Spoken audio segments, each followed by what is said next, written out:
जय श्री महेश पाटील सौभाग्य अंबिका जगन्नाथ ढोले अंबिका जगन्नाथ ढोले उषाबाई सत्यवान भोसले ज्यांचे नाव गेलं पण लवकर आहे उषाबाई सत्यवान भोसले भाग्यश्री किशोर पाटील भाग्यश्री किशोर पाटील चंद्रकला श्रीशैल पाटील चंद्रकला श्रीशैल पाटील मंगळाबाई बाबूराव चिवरे मंगळाबाई बाबूराव चिवरे भाग्यश्री महेश हंगराळे भाग्यश्री महेश हंगराळे अनिता राम चिवरे अनिता राम चिवरे राणी बेलपटकर सर्वय अशोक हवलदार सर्वय अशोक हवलदार निर्मलाबाई इंद्रजित असते निर्मलाबाई इंद्रजित असते श्रीदेवी दिगंबर गावडे श्रीदेवी दिगंबर गावडे अनिता मोहन चिवरे अनिता मोहन चिवरे अनिताबाई मोहन चिवरे सुमनबाई बाबूराव जाधव सुमनबाई बाबूराव जाधव या लवकर लवकर या वेळ करायला अनिताबाई मोहन चिवरे गीताबाई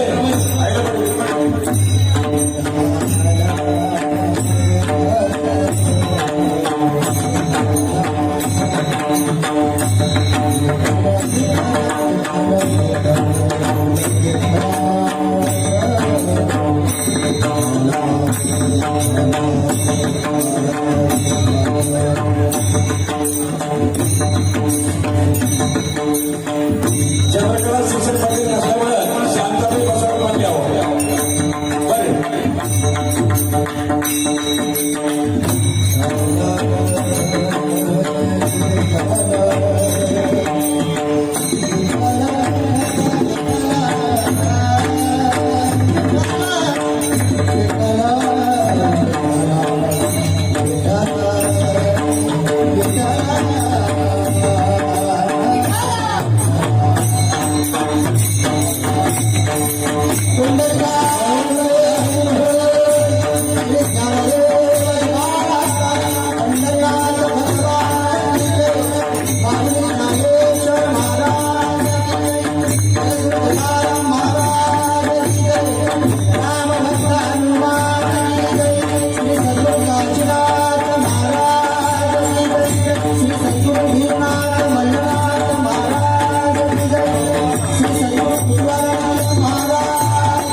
चित्ती नाही हास त्याचा पांडुरंग दास असे भक्तांची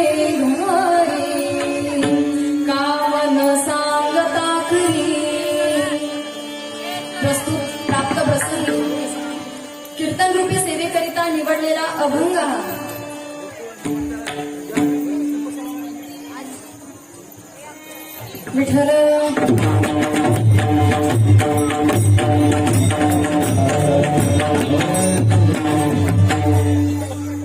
प्रस्तुत प्राप्त प्रसंगी कीर्तनरूपी सेवेकरिता निवडलेला अभंग हा ज्ञानोबा रायांना अतिशय प्रिय असणारे संत हृदयसम्राट देहूचे सुप्रसिद्ध साधू संत हृदयसम्राट विश्ववंद्य विश्वसंत विश्वभूषण जगद्गुरु तुकोबारायांचा हा 4 चरणांचा अतिशय उत्कृष्ट असा संतांचं महात्म्य सांगणारा किंवा भक्तांचं महात्म्य सांगणारा हा अभंग आजच्या सेवेकरिता निवडलेला आहे. आपल्या वारकरी संप्रदायाचं दैवत पंढरीश परमात्मा ज्ञानियांचे राजे विश्वसंत श्री ज्ञानेश्वर माऊली पैठण निवासी शांतीब्रह्म एकनाथ महाराज वैराग्याचे मूर्तिमंत पुतळे जगद्गुरु श्री संत तुकोबाराय आणि ज्यांच्या सानिध्यात आपण ही सेवा पार पाडत आहोत ते हनुमंतराय या सर्व दैवतांना आणि सर्व संतांना मी नतमस्तक होते. आणि आज मला या सेवेकरिता साथ देणारे हरिभक्त परायण आमचे संदीप गुरुजी आणि मृदंगाचार्य आमचे खिल्लारीकर काका. खरं तर काकांचं एवढं जवळचं नातं आहे. मुलीवर प्रेम करतात काका. इथं येण्याची संधी किंवा इथं येण्याचा योग सुद्धा काकांमुळेच लाभलेला आहे. त्यांच्या गावी सुद्धा कीर्तनाचं नियोजन होतं पण झालं असं योगायोग असं माझी तब्येत बरोबर नव्हती आणि जाणं शक्य नाही झालं. पण इथं सुद्धा काकांच्या म्हणण्यानुसारच काका म्हणल्यामुळेच इथे येण्याची एक संधी मला लाभली. त्यासह आज अजून एक त्यातल्या त्यात चांगला योग म्हणावा किंवा माझं सुदैव म्हणावं. काका आज मृदंग वादनाकरिता माझ्या अगोदर भागवताकरिता होते बऱ्याच आपल्या किनी गावात होते लातूर भागात. पण आज खास करून कीर्तनामध्ये सुद्धा काकांची साथ लाभतीये. आणि सगळी संत टाळकरी मंडळी तुकारामजी महाराज आणि शिवाजी महाराज ही सगळी संत टाळकरी मंडळी अवतीभोवती जी आपल्या गावातली काही आहे बाहेरची काही आहे कोणाचं नाव घेणं नाही झालं तर मला माफ करा. ही सगळी संत टाळकरी मंडळी प्रत्येकाचं जर नाव विचारून मी नाव घेत राहिले तर त्यातच वेळ जाईल आणि कीर्तन मागे राहील. म्हणून ही सगळी संत टाळकरी मंडळी आणि विणेकरी बाबा आमचे चोपदार बाबा महिला वर्ग पुरुष वर्ग आणि आपल्या गावचे सरपंच उपसरपंच पोलीस पाटील तंटामुक्ती अध्यक्ष सोसायटीचे चेअरमन त्या सर्वांचे जे काही सदस्य आहेत त्यांना सुद्धा नतमस्तक होते. गावातली सर्व प्रतिष्ठित व्यक्ती ज्ञानवृद्ध वयोवृद्ध तत्ववृद्ध सगळी श्रोते मंडळी आणि बाहेरगावची जर कुणी मंडळी आलेली असतील तर त्या सुद्धा श्रोत्यांना मी नतमस्तक होते. आणि माझ्या सेवेला मी सुरुवात करते. विठ्ठल.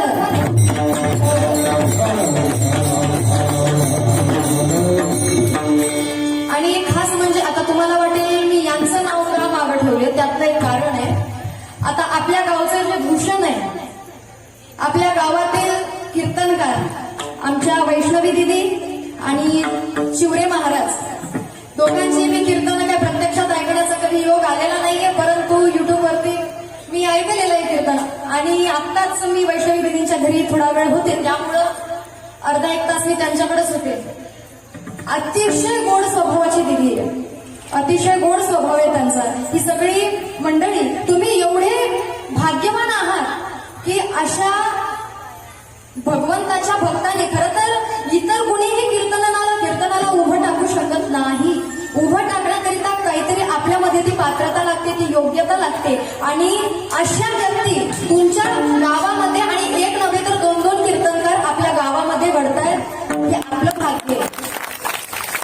आणि ज्यांचे खरं तर किती कॉल होते बापरे बाप एकामागे एक कॉल वरचेवर कॉल चालूच होते. आमचे चंद्रकांत काका आणि आजचे जे अन्नदाते आहेत सकाळचे अन्नदाते संध्याकाळचे अन्नदाते ही सगळे आपल्या सप्ताहाचं जे नियोजन आहे या नियोजनातले जे कोणी सकाळ संध्याकाळचे जे सर्व अन्नदाते आणि ज्यांच्यामुळं मी इथं आलेली आहे.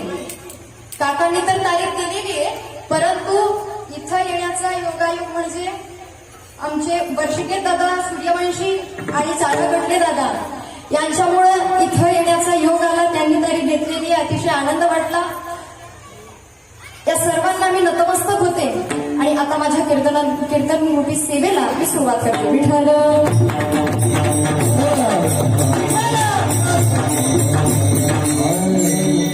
खरं तर आज दिवाळी आहे. दीपोत्सव केला जातो. आपल्या सर्वांना दिवाळी सण का करतो काही नाही हे सगळ्याला आपल्याला माहिती आहे आणि ते पुन्हा तेच सांगावं यात काही वेगळं नाहीये. सगळ्यांना माहिती आहे दिवाळी आपण कशी साजरा करतो. दीपोत्सव माहिती आहे, पण दीपोत्सव कसा आहे ते थोडक्यात आपल्याला दिवाळीविषयी सांगून जाते ऐका.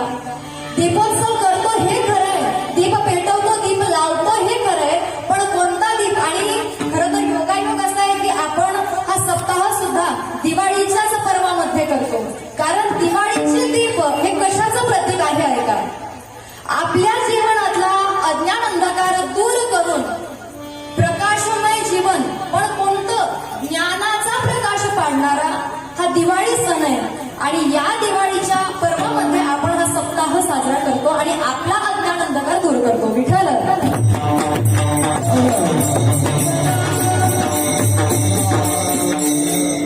आता मूळ अभंगाकडे लक्ष द्या. दिवाळी विषय आता थोडासा बाजूला ठेवू आपण आणि मूळ जो आपण हा सप्ताह ठेवतोय तर सप्ताह मधला जो आता हा आज माझ्या वाट्याला आलेला हा तिसरा दिवस आणि तिसऱ्या दिवसाची ही सेवा पार पाडत असताना अभंग असा घेतलेला आहे. खरं तर प्रत्येकाच्या परिचयात हा अभंग नाही, पण अभंग अतिशय सुंदर आहे. त्यामुळे एकदा अभंग ऐका आणि ते काय बोलते याच्याकडे शब्दाला शब्द लक्ष ठेवा. कारण माझ्या अभंगातला मुख्य शब्द आहे आस. आस म्हणजे आशा. लक्ष द्या, आस म्हणजे आशा आणि याच आशा शब्दावरतीच पूर्ण कीर्तन डिपेंड आहे. त्याकरिता मी सुरुवातीपासून जर तुम्ही ऐकाल तर आपल्याला शेवट कळेल, अन्यथा आपल्याला कळणार नाही. त्याकरिता लक्षपूर्वक माझं चिंतन आहे का विठ्ठल. शिकती नाही आस त्याचा पांडुरंग दास, असे भक्तांचे घरी कामन सांगता तरी आस. ऐका, आस म्हणजे आशा. आपल्याला तिथपर्यंत जायचंय, पण त्याकरिता आपल्याला ही आशा काय आहे हे कळावं लागेल. आशा कुठून येते हे सगळं काही आपल्याला समजून घ्यायचंय. लक्षपूर्वक ऐका. आता भगवंतापर्यंत पोहोचण्याचे अनेक मार्ग आहेत, अनेक मार्ग. परंतु एक मार्ग असा आहे जो सगळ्यात श्रेष्ठ मार्ग मानला जातो. का श्रेष्ठ मार्ग आहे? कोणता मार्ग आहे श्रेष्ठ? तर भक्ती मार्ग हा सगळ्यात श्रेष्ठ आहे. कारण तो भगवंतापर्यंत लवकरात लवकर पोहोचवतो आणि ही भक्ती भगवंताला आवडणारी आहे. हेची थोर भक्ती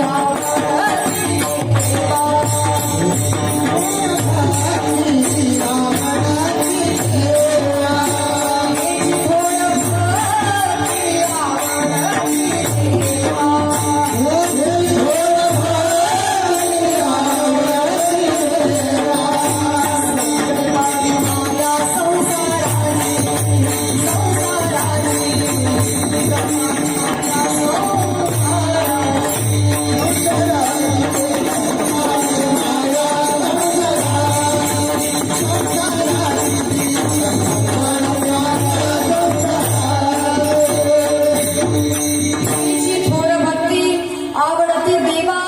संकल्पावी माया संसाराची. संत महात्मे सांगून जातात, तुकोबाराय म्हणतात, लक्षपूर्वक ऐका.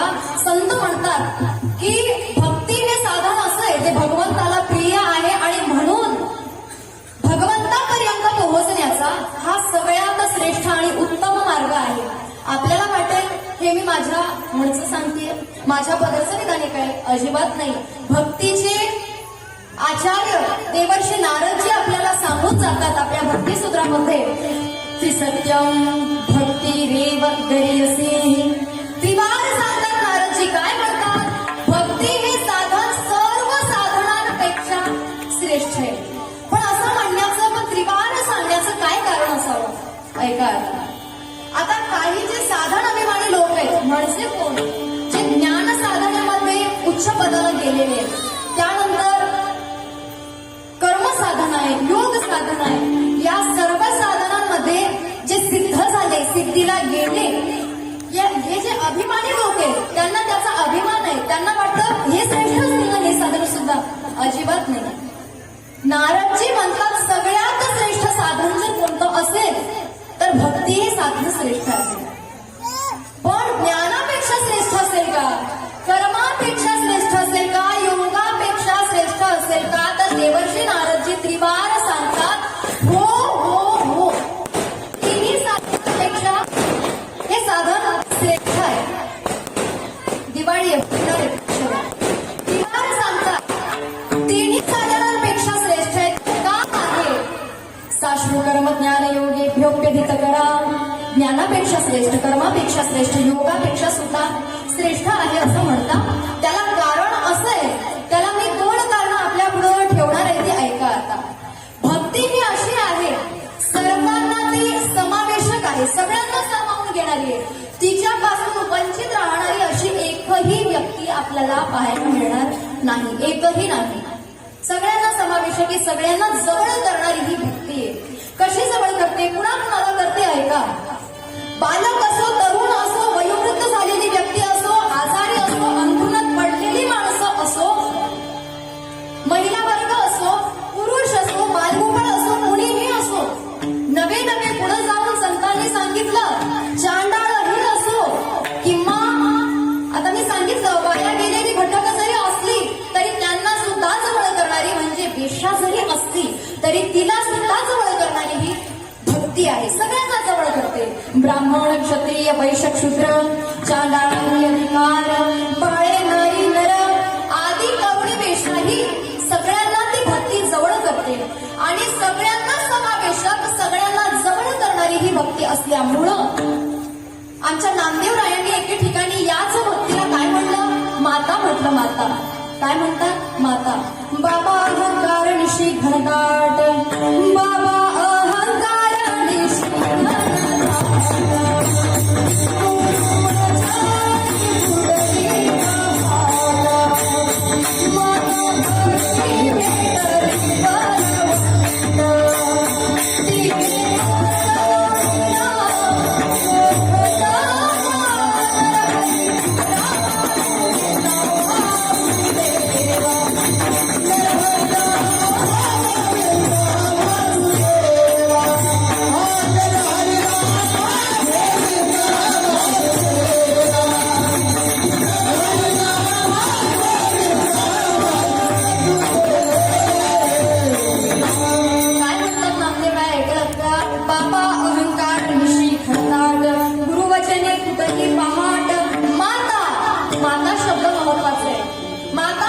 भक्तीला. माता भक्ती भेटली बरवंड, तिने मार्ग दाविला कोठटगा.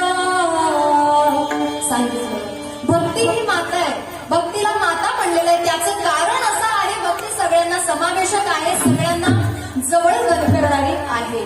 आंधळे पांगळे मुके अनरगळ, जीवा परिसबाळ पडले माते. आंधळा असो, मुका असो, बहिरा असो, जशी आपली आई. आपली आई काय करते हो? तिला माहिती आहे आपला हा जो चांगला मुलगा आहे ना, हा कसंही खाईल, काही करेल, पण आपलं पोट भरून घेईल, याची काही चिंता नाही. पण हे आपलं जे मुक आहे, हे जे बहिर आहे, हे जे आंधळ आहे, याचं काय करायचं याचा विचार ती जास्त करते, त्याला जवळ करते, त्याला आपलंसं करते. तशी ही भक्ती माता सगळ्यांना समावेशक आहे, सगळ्यांना जवळ करणारी आहे. म्हणून आंधळे पांगळे मुके अनरगळ, जीवा परिसबाळ पडले माते, सगळ्यांना जवळ करणारी असल्यामुळं ही भक्ती माता तुकोबारायांना सुद्धा प्रिय झाली. आणि म्हणून तुकोबारा म्हणतात या ही भक्ती माता सगळ्यांना जवळ करणारी असल्यामुळं आम्ही इतर साधनांच्या वाटेला जाणार नाही, इतर साधना आम्ही करणार नाही. मग काय करणार? फक्त पिटू भक्तीचा डांगोरा, गळी गळासी दरारा, तुका म्हणे जय जयकार आनंदे. सांगितलं फक्त आणि फक्त आम्ही भक्तीचा डांगोरा पिटवणार, याच्या व्यतिरिक्त आम्ही काही करणार नाही. बरं का करणार नाही? आम्हाला कर्म साधना नाही जमत का? आम्हाला ज्ञान साधना नाही जमत का? योग साधना शक्य नाहीये का? सांगते ऐका. का शक्य नाही ते आपल्या पुढे स्पष्ट करते. सगळ्यांना वाटतं कर्म साधना सोपी आहे, आम्ही रोजच करतो. कर्म नाही करत का आपण? करतो का नाही? कर्म करतो, परंतु तरी सुद्धा कर्म साधना सगळ्यांना शक्य नाहीये असं संत म्हणतात. कारण 6 महिने भगवंतासोबत अर्जुन राहून सुद्धा त्याला कर्म कळालं नाही, कर्म नाही कळालं त्याला. ऐका, कसं कर्म कळालं नाही? 6 महिने युद्धाची तयारी केली. 6 महिने युद्धाची तयारी करून ज्या वेळेला कुरुक्षेत्राच्या रणभूमीवरती तो उभा आहे, उभा असल्यानंतर भगवंताला म्हणतोय, देवा मला हे बरं वाटत नाही, मला हे बरं वाटत नाही. समोर विरोधी पक्ष उभा आहे, कौरव सेना आहे, इकडं पांडवांची सेना. म्हणे दोघांच्या आतमध्ये रथ न्या. भगवंतानं ऐकलं, रथम स्थापय मेच्युत. मध्ये दोन्ही सेनेच्या आतमध्ये हा रथ उभा केला आणि रथ उभा केल्यानंतर अर्जुनानं दोन्ही सेना पाहिली. कौरव सैन्य पाहिल्यानंतर, कौरवांचं सैन्य पाहिल्यानंतर अर्जुन एकदम स्तब्ध झालं. काही कळेनासं झालं. देवाला म्हणतोय, देवा पुढच्या या विरोधी पक्षामध्ये कोण आहे?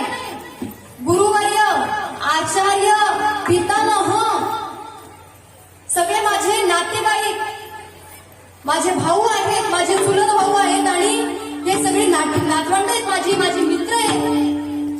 या सगळ्यांना मारून राज्य मिळवण्यापेक्षा भिक्षा मागितलेलं बरं. कोण म्हणतोय? अर्जुन.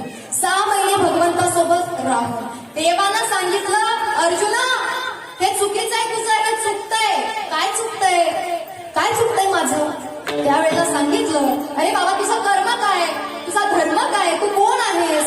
तू क्षत्रिय आहेस. तू क्षत्रिय आहेस आणि क्षत्रियानं रणांगण सोडून पळायचं नसतं, फळ काढायचा नसतो.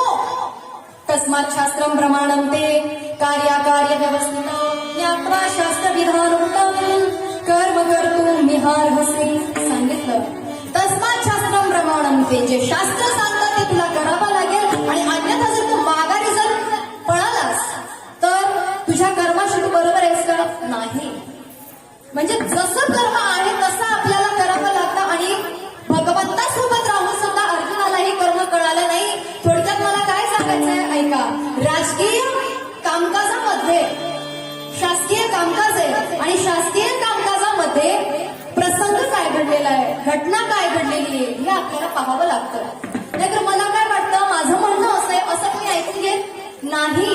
तसंच कर्म सुद्धा तसंच आहे. खूप कर्म चांगलं केलं आणि कुठेतरी आपण चुकलो, नाही जमणार, त्याकरिता कर्म साधना कठीण आहे. पुढं आहे योग साधना, हे तर एवढं कठीण आहे, अनेकांना समजतच नाही. बहुतेक लोकांना हे समजणार नाहीये. खूप अवघड आहे ही जी योग साधना जी आपल्याला वाटते ना, खूप कठीण आहे. योगाची 8 अंग आपल्याला पाहायला मिळतात. थोडंसं लक्ष द्या, थोडंसं. 8 अंग आपल्याला योगाची पाहायला मिळतात. बहुतेकांना इथं कळत, आपल्याविषयी बोलत नाहीये मी, पण अनेकांनाही कळत नाही. कसं आहे का, यम, नियम, आसन, प्राणायाम, प्रत्याहार, ध्यान, धारणा, समाधी अशी 8 अंग योगाची पडतात आणि यातला एक अंग साधण्याकरिता 12 वर्ष आपल्याला घालावी लागतात. एक अंग साधण्याकरिता 12 वर्ष, 12 96. मग 96 वर्ष आपलं आयुष्यच नाही, मग योग साधना करून भगवंताची प्राप्ती आम्ही कशी करून घेणार? अवघड आहे का नाही? शक्य नाहीये ते. आणि सगळ्यात महत्वाचं म्हणजे पतंजलीचं सूत्र असं आहे, योग सूत्र असं दिलेलं आहे, स्थिर सुखम आसनम. आम्ही 2 तासाच्या कीर्तनामध्ये 84 प्रकारची आसनं बदलतो ना. एवढी आसनं आमची बदलत असतात. कधी हा हात वर, कधी हा हात वर, कधी पायच ना चालत राहतं आमचं. इकडे कीर्तन चालू राहतं, इकडे आपली आसनं बदलत राहतात. परंतु हे असं नाही चालणार. 84 दिवस जरी बसले तरी आम्हाला कळलं नाही पाहिजे की किती दिवस झाले हे आसन टाकून. मला सुद्धा शक्य नाहीये बरं का. विठ्ठल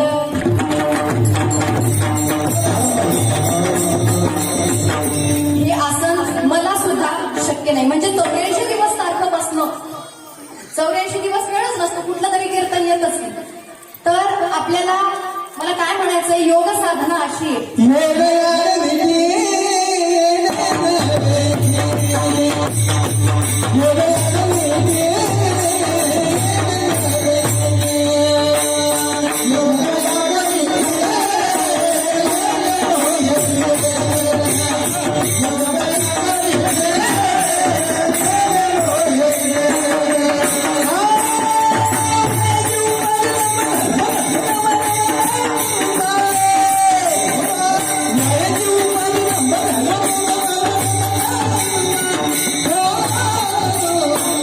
हर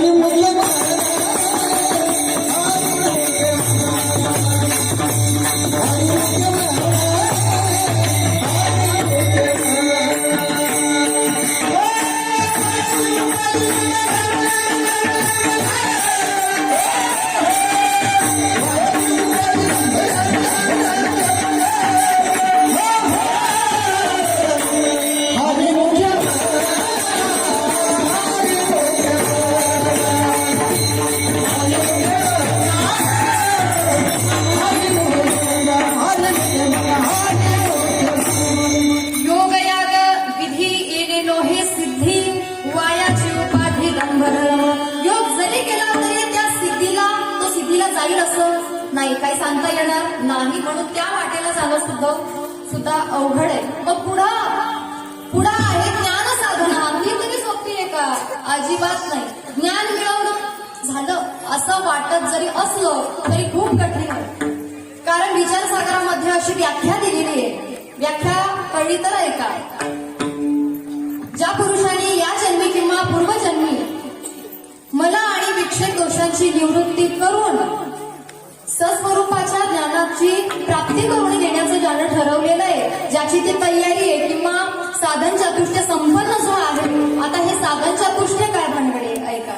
साधन चातुष्य म्हणजे एक चौकडी आहे. ती चौकडी अशी: विवेक, वैराग्य, समाधी षटक आणि मुमुक्षुता यांची चौकडी ही जो पूर्ण करतो त्याला समाधी षटक म्हणतात. बहुतेकांना हे कळलंच नसावं. कारण आता हे जर कळलंच नसेल तर याची प्राप्ती होईल का? हे आपल्याला करता येईल का? हे सहज आहे का? सोपं आहे का? अजिबात नाही. जे आपल्याला कळतच नाही ते करणार कसं?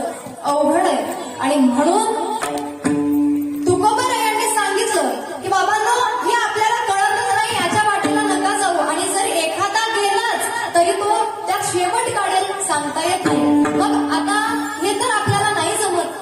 मग अशा मार्गाने जाणारे कोणी आहेत का? तर तुकोबाराय म्हणतात, चालो जाणे वाट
अवघड आहे.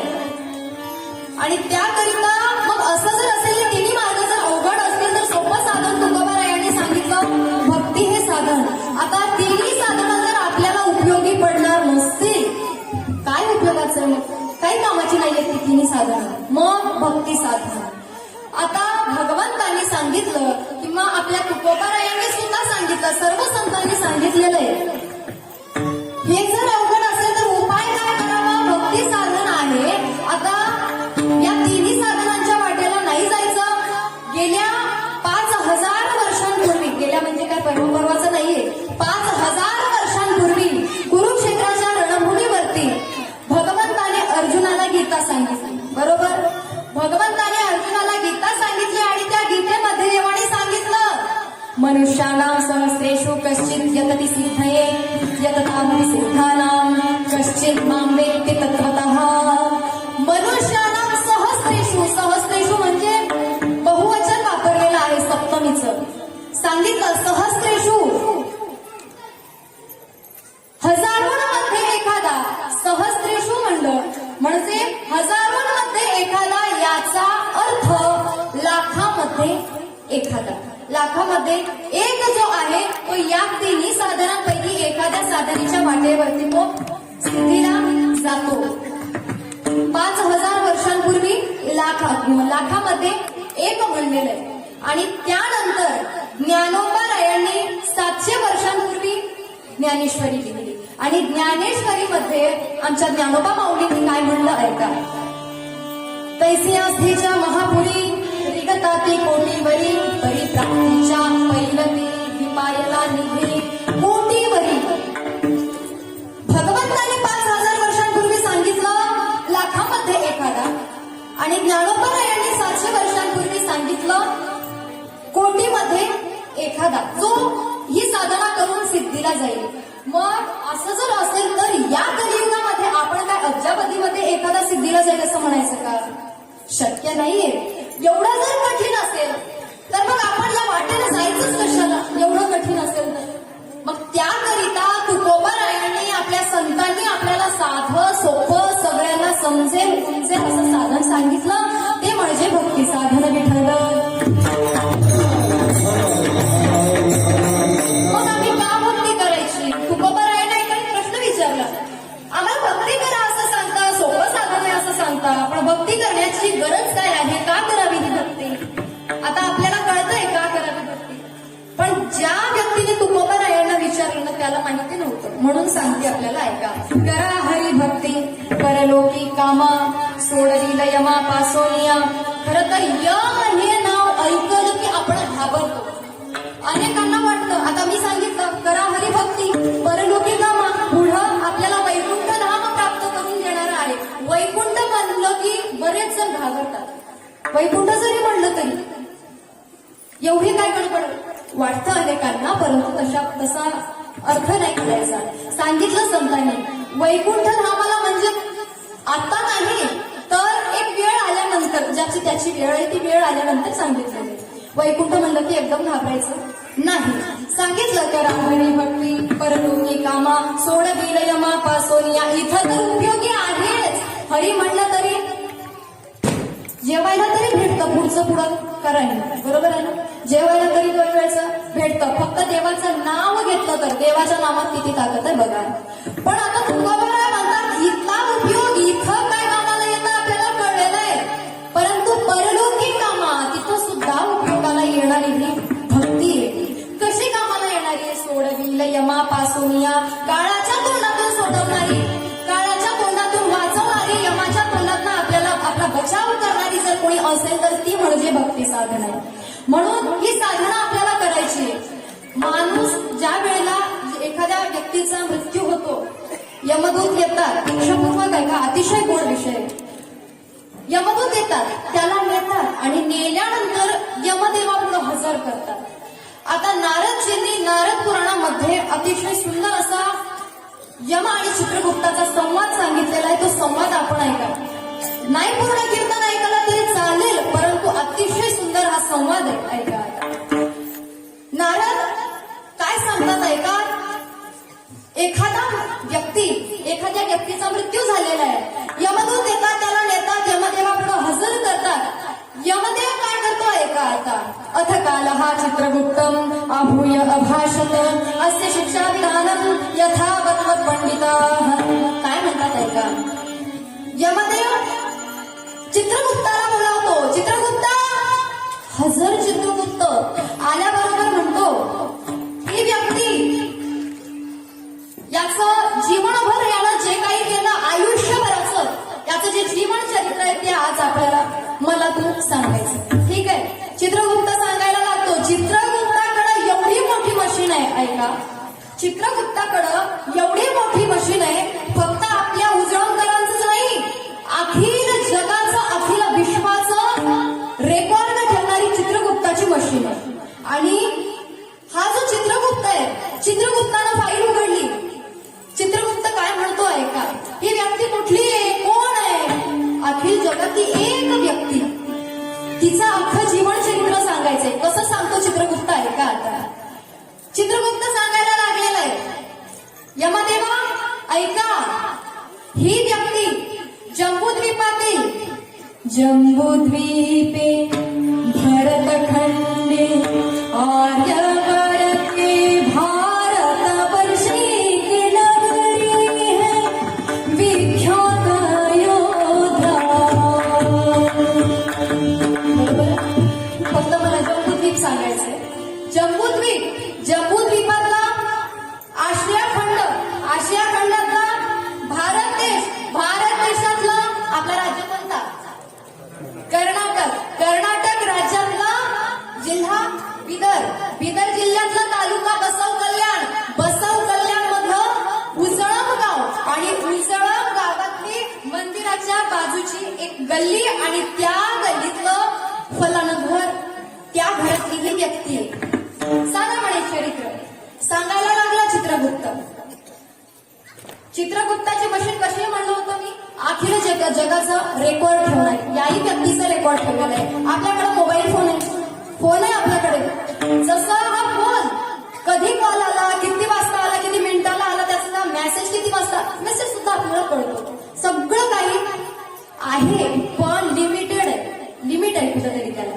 पण चित्रगुप्ताची मशीन तशी नाही. एवढं लिहून सुद्धा पुढं काय सांगतो चित्रगुप्त आहे का, यमदेवा पुढं काही ठेवलेली आहे.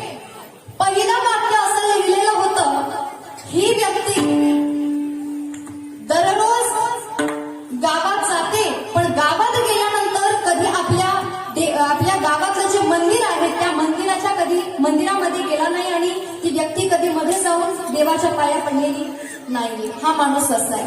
पुढं वाक्य असं होतं, देवळात तर गेलोच नाही हो, पण ज्या वेळेला कधी गावात आला, मंदिरासमोरून जातोय, पण मंदिरासमोरून जात असताना सुद्धा कधी मानेने खाली झुकला सुद्धा नाही, वाकला नाही, अजिबात नाही. आम्हाला वाकायला आवडतच नाही, पण देवा पुढं वाकावं बरं का. देवा पुढं तरी कमीत कमी वाकावं. तो देवासमोर सुद्धा कधी वाकला नाही. बरं, गावातले देव यायला कंटाळा येत असेल, पण घरातले देव तरी आहेत ना आपले. घरातल्या तरी देवाच्या कधी पाया पडला का, अजिबात नाही. समोर त्या पुढं वाक्य असं होतं, आता ते झाले देवाऱ्यावरचे देव, पण आपल्या घरामध्ये आपले चालते बोलते देव आहेत. चालते बोलते आपले देव, आपले आई वडील, त्यांच्या सुद्धा कधी हा पाया पडलेला नाही. पुढं वाक्य होतं, कधी सामाजिक कार्य नाही, कधी धार्मिक कार्य नाही. गावात नाम सप्ताह चालू आहे, नाम सप्ताहाला हजर नाही. गावातला नाम सप्ताह असताना पट्टी द्यावी लागते, पट्टी कधी दिली नाही. बरं, गावातल्या सप्ताहाला हा मदत करीत नसेल, पण गावातला सप्ताह जो चालू आहे तो सुद्धा हाणून पाडण्याचं काम यानं केलेलं आहे. आता पुढे लिहिलेलं होतं, कधी अन्नदान नाही, कधी साधू संतांची सेवा नाही, कधी देव नाही, धर्म नाही, अजिबात काहीच नाही. मनात येईल ते करायचं, मनात येईल ते खायचं, मनात येईल ते प्यायचं, असं त्याचं जीवन चाललेलं होतं. एक दिवस झालं असं, खूप पिला कसा मेला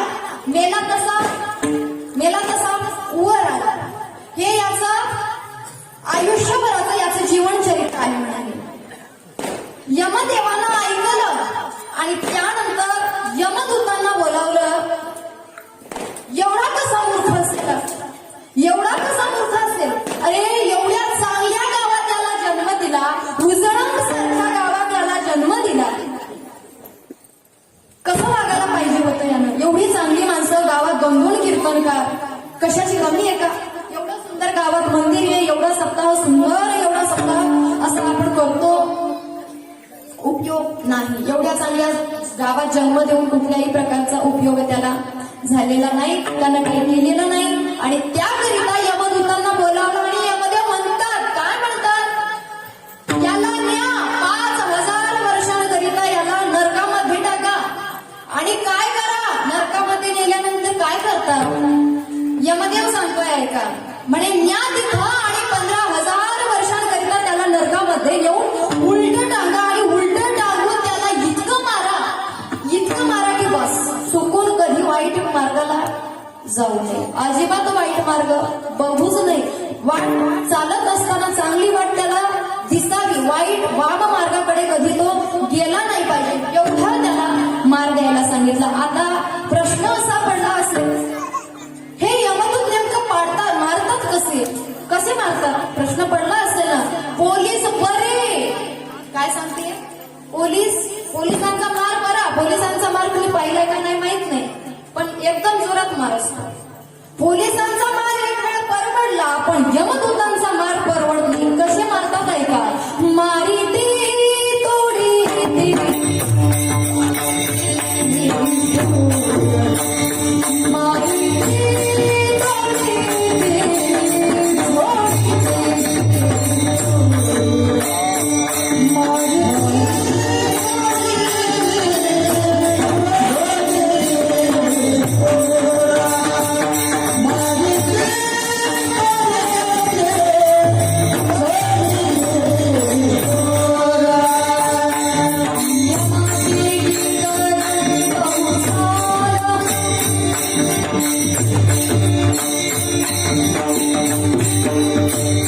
Oh,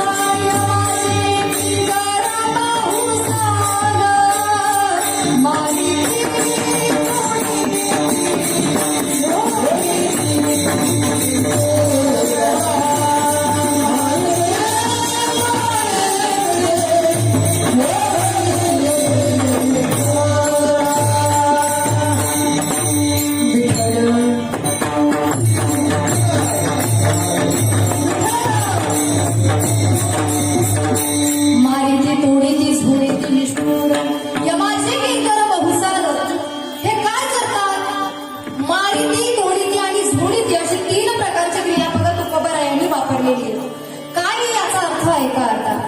मारिती आणि तोडीती बहुतेकांना कळालं असावं. मारिती म्हणजे सहज आपण हाताने सुद्धा मारू शकतो, पण तोडायला शस्त्र लागतात. आता हे जोडीती काय आहे?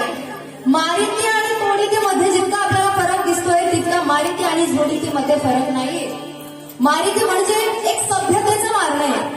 गालावर मारणं, पाठीवर मारणं, हातावरती मारणं, ठराविक ठिकाणी सभ्यतेचं मारणं आहे. पण जोडीती कसं आहे? अवघड आहे.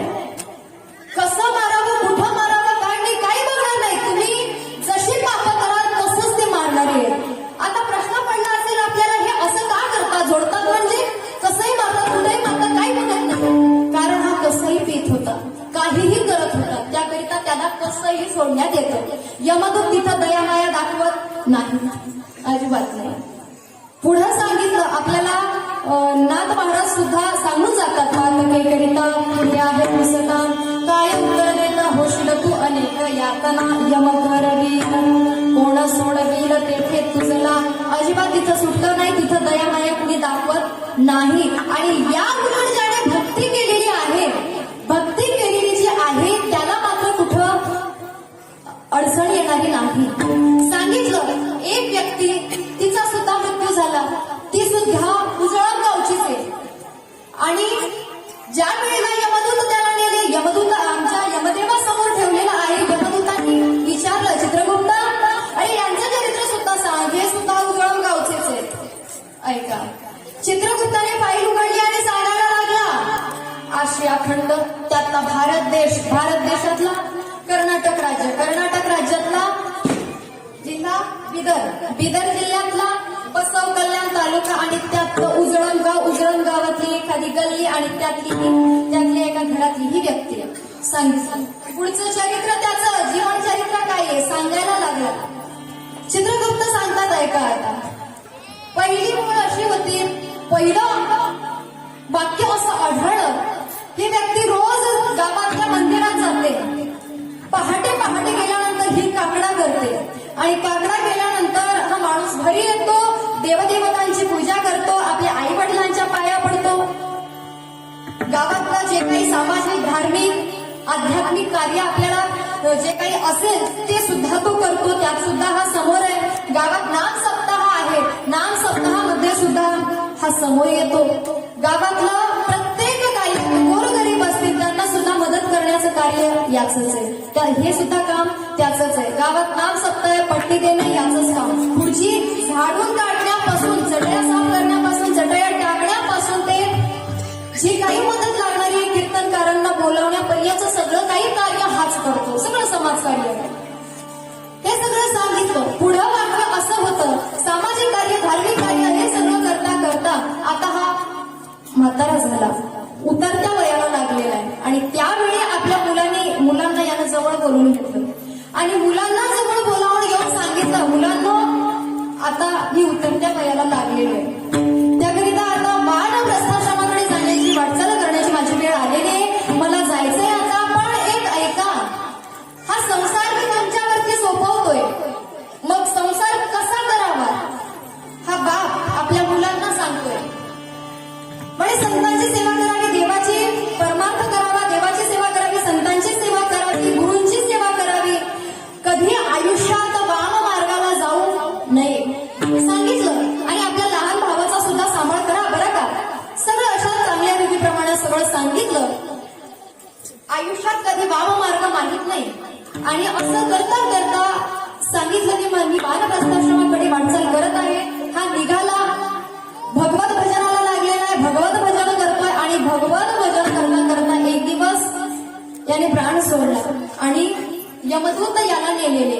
इथं आज हा हजर आहे. सांगितलं असं, चित्रगुप्ताचं हे सगळं बोलणं ऐकून यमदूत यम गहिवरला आणि काय म्हणतो ऐका. यमदेवानं सांगितलं, अतिशय आनंद वाटला या माझ्या यमलोकामध्ये, एवढा मोठा हा पुण्यात्मा आज इथं आलेला आहे, माझा हा यमलोक आज धन्य झाला. तुकोबराय वर्णन करतात, यमधर्म वाटे नित्य काळ, धन्य वेळ भेटती ते कोण हरीचे भक्त, विष्णू भक्त, हरिभक्त ज्या वेळेला यमलोकात येतात त्या वेळेला माझा हा यमलोक धन्य होतो असं यमदेव म्हणतो आणि विष्णुदूतांना तो बोलावून घेतो. यांना हा जो पुण्यात्मा आहे त्याला पाठवण्यात येतं. काय म्हणतो यमदेव ऐका. हे जे पापी लोक आहेत, पापी लोकांना नरकात, पुण्यवंत लोकांना विष्णू लोकात सांगितलं. म्हणजे जो जो भक्ती करेल त्याला त्याला विष्णू नामाला यमदेव सुद्धा त्याच्या चरणावरती साष्टांग दंडवत घालून त्याला विष्णू लोकात पाठवतो. पण नाही जर भक्ती केली तर असे हाल होणार आहेत आपल्याला कळलं पाहिजे. आणि म्हणून भक्ती या साधनेचा अवलंब करायला संतांनी सांगितलं. आपण भक्ती करावी, पण भक्ती कशी करावी हे सुद्धा कळलं पाहिजे. करा हरे भक्ती परलोकी काम. आपण कशी याची थोर भक्ती आवडते देवा. संकल्पादी माया संसाराची कशी संकल्पादी माया, संसारावरची आसक्ती, संसारावरचं प्रेम, संसारावरची जी माया आहे, या तिन्ही गोष्टी आपल्याला भगवंताच्या चरणी लावायचे. आणि भगवंताच्या ठिकाणी जेव्हा याचा आपण संकल्प करू त्यावेळेस जसं कबीरदासांनी सांगितलं, काय सांगितलं, इधर से उखाडो इधर लगाओ. याचा अर्थ काय, भक्ती एके ठिकाणाहून दुसऱ्या ठिकाणी, दुसऱ्या ठिकाणाहून तिसऱ्या ठिकाणी अशी भक्ती, अशा प्रकार भक्तीचा विस्तार होतो आणि अशीच भक्ती करायला सांगितली. अशा प्रकारे आपल्याला संतांनी भक्ती करायला सांगितली. हरिनामाचं बीज पेरायचं, त्याला प्रेम भावाचं पाणी घालायचं. शेवटी आपल्या चरण तेच आहे. तुका म्हणे भावे देवा सत्ता राबवावे, किंवा तुका म्हणे भाव जवळी धरुणी आणि देव. सांगायचंय काय, प्रेम भावाची पाणी पाजून, प्रेम असावं अंतःकरणात, भाव असावा आपल्याकडे, तर भगवंताची प्राप्ती होईल. हीच खरी भक्ती आहे असं संत महात्मे आपल्याला सांगतात. आणि कोणत्याही संतांनी असं आपल्याला सांगितलेलं नाही की भक्ती करावं आणि भक्ती करावं म्हणजे संसार सोडावा आणि मंदिरात येऊन जपाची माळ ओढत बसावी. सांगितलं नाही असं कोणत्याही संतांनी, कुठंच नाही. उलट संतांनी सांगितलं सुखे करावा संसार, सुखाने आपला संसार करा असं सांगितलं. ब्रह्मचारी असणाऱ्या ज्ञानोबा रायाने सुद्धा आम्हाला सांगितलेलं आहे. असोनी संसारी जिभे बेगू काही वेदशास्त्र उभारी, माई जसेला हरिमुखे म्हणा पुण्याची गणना कोण करी. असू दे तुमचा संसार, हरकत नाही, संसार करावा. आणि का करावा मी आपल्याला सांगू का, मी म्हणते आपल्याला संतांनी संसार केला, संतांनी संसार केला. आणि पुढं मी आपल्याला सांगेन, संतांनी संसार केला आणि तो संसार देवाला सुद्धा आवडला. कारण देवाला आवडण्याचं कारण असं, संत जे काही कार्य केले तर संतांच्या कार्यामध्ये सहाय्य करण्याचं काम कोण केलेलं आहे, देवानं केलेलं आहे. चर्मरंग लागे रोहिदासा संते,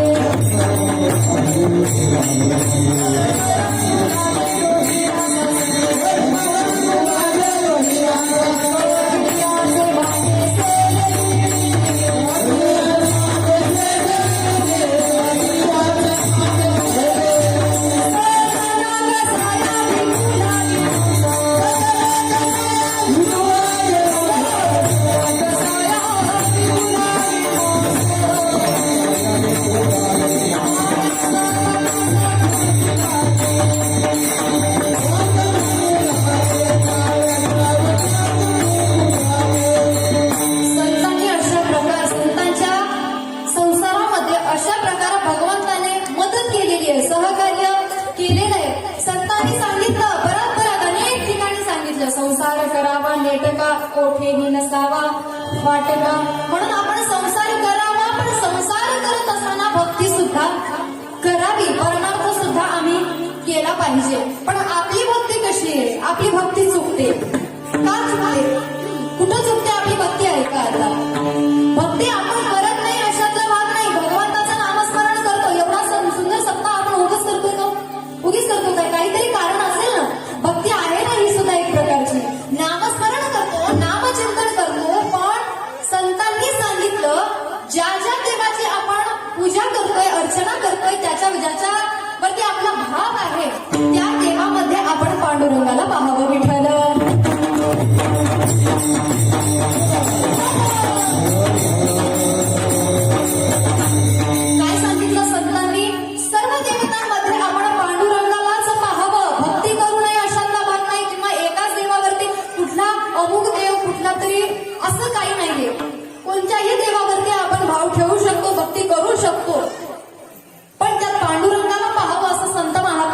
जातात.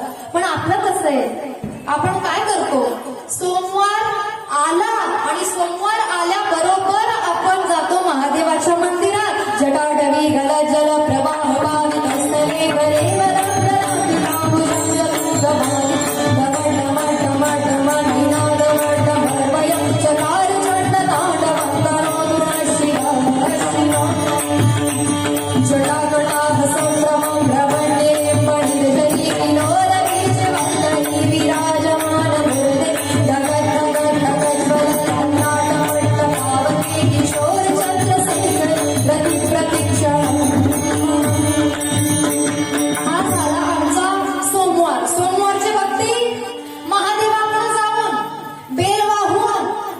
बरोबर आहे.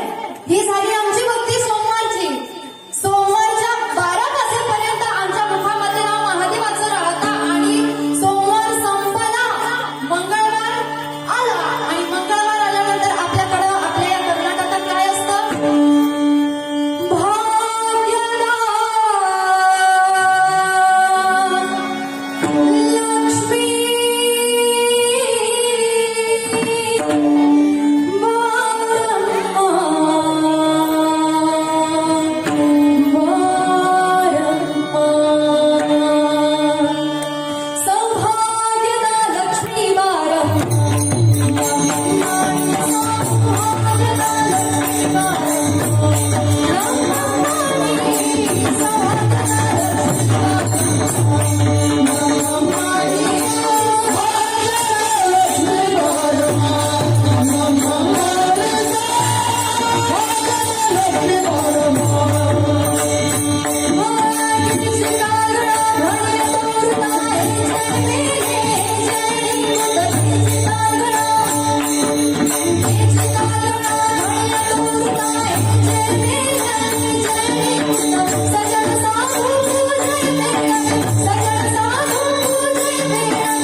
रविवार उजळल्या उजळल्या झालं सुरू आमचं मल्हारीची वारी माझ्या मल्हारीची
अशा प्रकारे 8 दिवस 8 देवतांची जर आम्ही भक्ती केलो तर आम्हाला देव कसा पावणार? पावेल का देव आम्हाला?